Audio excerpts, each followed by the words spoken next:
Healthcare is one of the most crucial sectors that impacts our society. Its evolution is vital to ensure that everyone has the opportunity to live their healthiest life. Currently, there are almost 3.5 billion people worldwide who lack access to essential healthcare services. With health spending taking up 10% of global economy, increasing healthcare expenses are putting an immense strain on people and governments, yet failing to improve life expectancy. To bring an urgent focus on these core issues of access, affordability, quality, and experience of care, CNBC-TV18, in association with Optum, brings to you HealthX Conversations, decoding tomorrow's healthcare today. Joining us today will be a very special guest who will deep dive into some of the most pressing challenges in healthcare and how innovative solutions are helping address these very challenges across the globe. Before we do that, let's take a look at this report.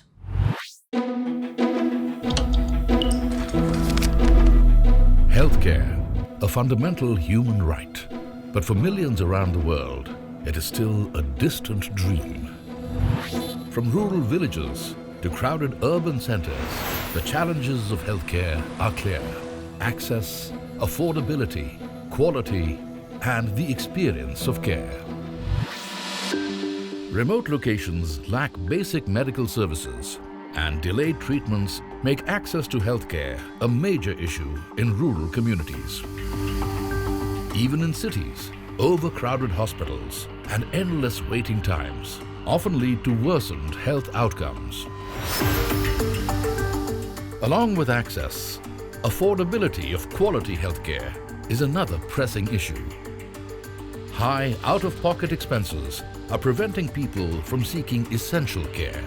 And even in countries with universal healthcare, medical costs can drive families into poverty. It is not just the rising cost of healthcare straining communities. Lack of quality medical care is another major concern.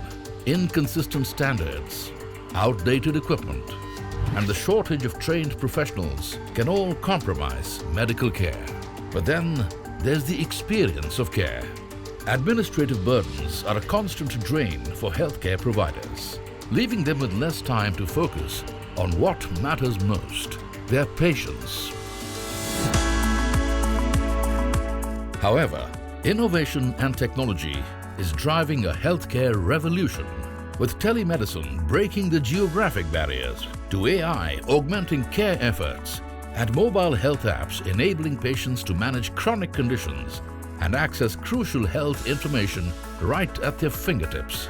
Technology is truly reshaping healthcare delivery, with new generations embracing digital health solutions and united efforts from governments, communities, and organizations. We can build a world where healthcare is accessible, affordable, and of the highest quality for everyone. And well, this is just the beginning of not just a tech aid, but also a med tech aid, which is going to revolutionize the way we live and look at longevity in a healthy way. Joining us today, a very special guest, Uma Ratnamkrishnan, Managing Director of Optum India. Welcome to the show, Uma. So good to have you here. Let me start by asking you, we are living in times that were very different before pandemic, and after pandemic, we are seeing healthcare in a new way. We are looking at our own lives in a very new way. We are very worried about our health and longevity, and we are looking at entire industry and the industries of tomorrow, seeing this sector as a very vital sector. But there are challenges. What are some of the most pressing challenges that you see that needs to be addressed immediately? Yeah. So I guess the challenges of the healthcare industry, we can think of it as a triple aim, right? What do I mean by that? One is cost of healthcare. The second one is better quality outcomes. And the third is improved access. And I think at the center of all of that is that very sacrosanct relationship between the clinician or the doctor and the patient. Right. Whatever happens, that's fundamental to this. So let's unpack this a little bit. So let's talk about cost, right? Cost of healthcare, as you mentioned, has been increasing skyrocketing at a frenetic pace, right? Across the world, more in some locations and less in others. Now, some of this, the reasons for the rise in these costs is for good reasons, you know, new medicines, new protocols, new ways of treatment, people with chronic illnesses living much longer lives, and so on. But on the other hand, there's also really bad reasons for why cost is increasing, like administrative expenses sucking up a lot of the cost. And sometimes it's fee for services, which means then there's no end to it. So cost of care is one of the biggest challenges. The second one is actually access. Access is simply that whoever needs healthcare should be able to get it at the time they need it and in the most optimal way. I think COVID changed a lot of behaviors, i.e. telehealth became a big thing. But I think there are lots of, it's a trend to stay. But I think many other issues of data and privacy and all of those have to be solved. The third one is the quality of the outcome. Like you said, we're spending a lot more, but the quality of the outcome, health outcomes is not great. And that is, again, a fundamental challenge to fix. Now, that can happen only if we have the right tools and techniques and enable both the clinicians and the patients or the consumers to actually get to the right care pathways, standardize some of the things, so you actually build some efficiency into how you actually use the information and data to get better quality outcomes. When we talk about the cost of technology and then, of course, the cost of healthcare, it is unfortunately, they say that, it's not a poor man's country to fall ill. And that is so sad. How can innovations in technology bring down the cost? Yeah, so I think there are a few things here, right? One is affordability is sort of fundamental to access. So there's a need to work on affordability here. And affordability comes in 2 or 3 areas, right? One is the fact that helping move into value-based care, right? Which is to say that we'll integrate the care rather than do fee-for-services each time. Right. So which basically means, can I integrate home care? Can I integrate home care with clinic care after a delivery, whether it's virtual or in clinic or at home? And then can I integrate pharmacy services? Then can I integrate, so which then means for one individual, it's an integrated model, which is the value-based care approach. Now, what that does is actually reduces the cost because you're able to look at the whole picture, right? And because of that, you get also better quality outcomes because you're joining up everything, right? The second one, which is really important to bring down the cost, and how does technology help here, right? Which is, how can we use the analytics to build decision support systems for clinicians, which basically means that the most up-to-date research, the most, using the data to say what could be the next best action. So actually use some of that technology to deliver a better quality outcome. And third, I think, is a big thing on transparency. So the minute, you give the consumer, which is already kind of starting, the consumer is taking more and more power and taking more ownership of their own healthcare outcomes. But it's about transparency, right? So transparency of the cost of drugs, transparency about cost of surgical procedures. Sure. And that's going to play a big role in bringing down the cost. I'll give you a couple of examples in this, right? So, for example, if you take, at Optum, we actually say, we give options to people to say, here's a generic drug and here's another drug. So you can see the cost and how transparent the cost could be. And then you can take that decision. And then talking about the decision support systems and the data and input that we provide clinicians, so they can then use that and then spend more time for better quality outcomes. Right. Now, as a result, and also accessibility as a result of this, right? If you invest in digital and telehealth, cost comes down because you are getting care in a much more calibrated, planned way. Sure. So I think and technology can play a big role in many of these, right? So it's really about using that technology for the right outcome.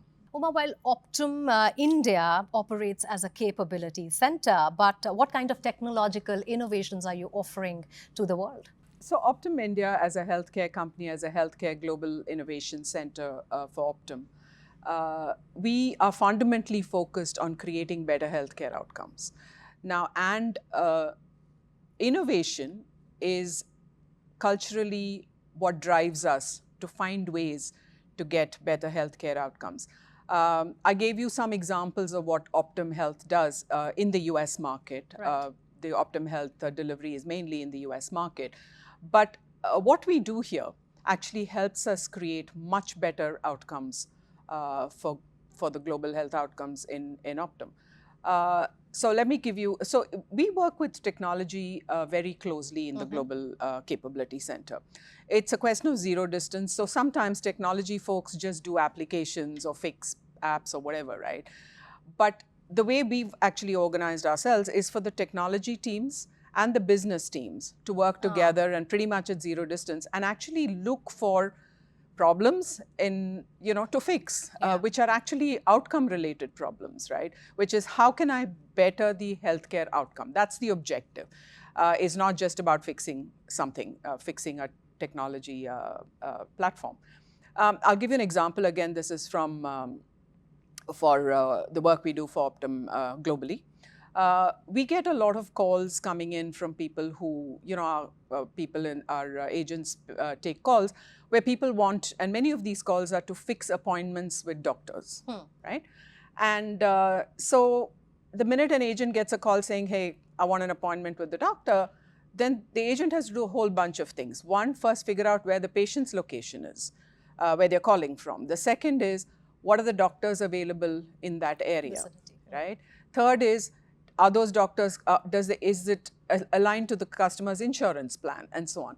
So one of the innovations that we worked with the global teams to actually build is a NLP app, like NLP-powered app, Right. which does two things. The minute a customer calls, it automatically pulls up figures data. where their location Right. is. It automatically pulls up the clinicians in the area or the doctors in the area. Also make sure they get the rating of those clinicians. Wow. Also make sure that they align with the insurance. All in real time. All in real time, right? And that was one of the pieces of innovation. And then we're also looking to integrate pharmacy requirements, and then including scheduling transport to the hospital or to meet the doctor. So that's a good example of an app that was developed for the US market. Right.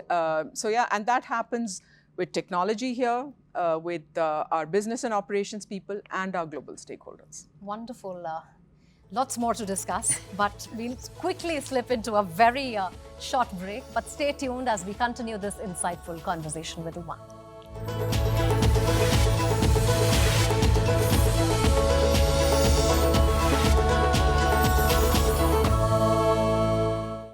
Welcome back to Optum Presents HealthX Conversations, decoding tomorrow's healthcare today. Joining back in conversation with Uma Ratnamkrishnan, Managing Director of Optum India. And we were talking about the innovations, we were talking about the challenges and some of the latest tech offerings. But one of the things that we have to address is the talent pool. Do we have enough and more talent pool? How do you at Optum India look at that, and where are these health professionals, the cutting edge professionals coming from? Yeah, I mean, if you look at the macro, and I'm sure you've seen these numbers, right? More than 65% of our people are below 30.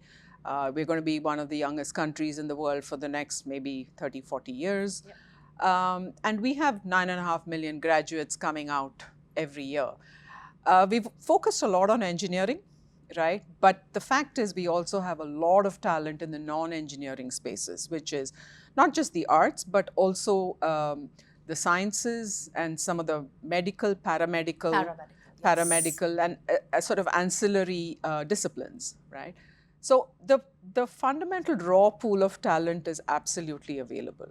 Now, what's also interesting is, as we go forward, the way we need to think about talent, given the conversation we've just had about technology and how it's going to accelerate, I think there is going to be a whole bunch of technologists who will build systems and tools and platforms to actually help with the delivery of healthcare. Right. On the other side, they have to work with people who understand the business, who understand the clinical part and who understand operations and efficiency. I spoke about inefficiency of operations being one of the big reasons for higher cost as well. So I think the way we are looking at talent is we're looking at talent across areas. Right. And for them to actually intersect and work with each other to solve some of these healthcare problems, right? Now, the way, and when people ask me, in India, tech services is a big thing. There are many industries that are traditional industries, and I think healthcare is now coming more to the forefront. And I keep telling people, if you have an understanding of technology, if you like solving complex problems, but at the end of the day, you want to make a real difference to big problems and touch individuals' lives, please, consider the healthcare world. And healthcare world is not necessarily just being in a hospital.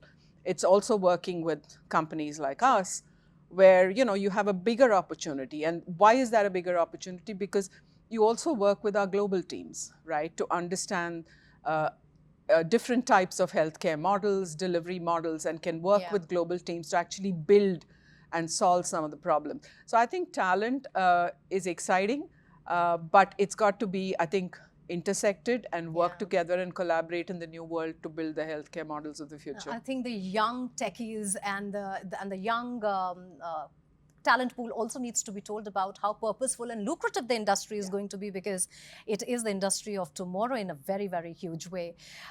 We come to a very interesting aspect of the current talent pool, which is upskilling. A lot of the times we see that the employability index is not as huge, and also there is a lot of relearning and reimagining things, and keeping up with the technology needs to be done. How do you think we can bridge the upskilling and the relearning gap? Yeah. So, one of the things that always resonates with me is learning is lifelong, right? Every day you have to keep that learning habit and the learning muscle alive. Right. It doesn't matter what you do, when you do. And I think with today's world, that's become even more critical because it's changing so much. I think from our perspective, we focus a lot on learning and training. And of course, it's not a simple thing because we train and ask people to learn across domains, across functions, across global practices or US healthcare systems. So it's a very big ask. Right. But I think the focus is, we kind of make it happen in 3 or 4 ways, right? So one is we have many e-learning modules and very specific e-learning modules. Some are directly related to the US healthcare system. Some of it is just simply your function or your domain or your process. So that's a continuing part of what we try and do. The second thing which we do is we actually have what we call an always learning on mode. Now, what we've done is, we keep getting asked this quite often, right? We've done sort of gamification of training. We've done virtual reality. I'll give you one example. So we deal with a lot of seniors in the US healthcare system. And many of the people here are young people, right? So we actually developed, as part of this training, a gamification where for half a day, they virtually spend time with somebody who's between 80 and 85, right? Which then means they can actually see what's going on, how they behave, and that can actually help them. And it's really helped in increasing customer engagement and feedback, right? So you understand what they need a bit better. So another example of how we use this and upskill is, we have people reviewing clinical reviews of, to see whether somebody's defrauded the system for some payments or done some wrong things or whatever. So for them to actually understand how this works, we do a virtual setting in a clinic. So we actually take them into a clinic and then they do some virtually, and then they do some mock exercises. So we kind of make this a little more fun than, and the last one is really upskilling in areas outside your core day-to-day work, right? Whether it's cloud, whether it's design thinking, whether it's AI, whatever it is. But there's a big set of learning opportunities, and that simply is, hey, if you're really interested and you're the kind who wants to learn every day, you have every resource and every opportunity. And I think we take our training and development, seriously, but also try and make it fun. Uma, before I let you go, I have to ask you this. What are you personally excited about in this healthcare new decade, and what are the innovations that you're looking forward to? Yeah, I'll pick it up in 4 buckets, right? And then within each of it, anything can happen, right? One is this whole consumerization of the experience, personalization, consumerization. Yes, of course. Whatever that means. Yes. It's wearables, it's apps, it's personalized. I'm taking responsibility for what's important to me. Diet is important, something else is, but the whole consumer experience is actually changing, right? The second one for me is this concept of well-being. We spoke about it briefly, which is each one's idea of well-being is different. Some is diet, some is, what are the issues I will face? Yeah. How do I prevent it? Some is, am I eating the right food? But the whole idea of wellness, so which basically means preventative, is going to play a really big role. And, as healthcare, all the parts of the healthcare ecosystem kind of understand that, that's going to change a lot of the dynamics of the how and the what. And then it will actually also integrate the way care is given, right? It could be in your house, it could be anywhere. So that whole thing. The third one is the whole, how will the digital platforms evolve? And there could be 2 or 3 ways to do this. One is digital health platforms for individuals and consumers, but also digital health platforms at a ecosystem level, which is if you go to a doctor today and you have a health record, how easy will it be to have interoperability with the right data protections and privacy and all of that, which then means there's a single record, which means you can then decide where and what and how, right? So the whole digital platform and the interoperability at various levels, I think is going to evolve in a very, very big way. And the last one, I think we're in the early stages of value-based care, which is instead of dealing with one thing at a time, how do I look at full accountability as well, right? So this is my health beginning to end, who's responsible. It's a full accountability model with an integrated way of delivering. And I think that will, rather than just one service at a time, and then you're running around trying to figure out what to do. So I think so I would say 4 big buckets. And I think the innovation and the kind of ideas in each of these are going to be really interesting, what comes out. But I think as a collective, it's going to fundamentally shape the healthcare of the future. Well, all I can say is exciting times ahead, and we are living in very interesting times. All right, that brings us to the end of this enlightening discussion. A heartfelt thank you to Uma, of course, for sharing all these wonderful insights and valuable insights.